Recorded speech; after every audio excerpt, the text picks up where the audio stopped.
መስጊድ ልሰራ ነው ብር ስጠኝ ሲለው እጁ ላይ ተፋበት። አንድ መንደር ላይ ቤት ገዝቶ ገባ። ቤት ገዝቶ ገብቶ ሰፈሩ መስጊድ የለውም። እቺ ቦታ በቃ እዚህ ያሉ ቤቶች ሀብታሞች ናቸው፣ ስለዚህ እነሱን አናግሬ እኔ ራሴን ጨምሬ መስጊድ እሰራለሁ ብሎ የመጀመሪያው ቤት በር አንኳኳ። ትልቅ ሀብታም የሚባለው መስጊድ ልሰራ ነው ብር ስጠኝ ሲለው እጁ ላይ ተፋበት።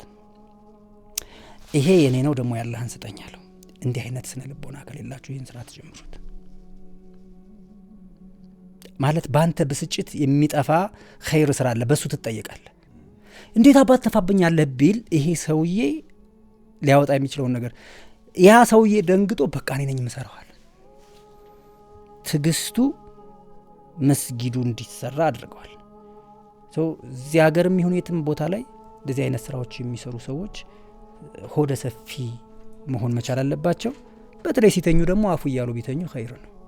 ምክንያቱም በጣም ብዙ ሰው ሊበድላቸው ይችላል እና ወደ መኝታቸው ሲሄዱ የረሱትም ሰው አለና የበደሉኝን አፉ ብያለሁ ብለው ቢተኙ እነሱ ምራ ይሆናሉ። ትራሱ እንዴት አሪፍ መሰለ።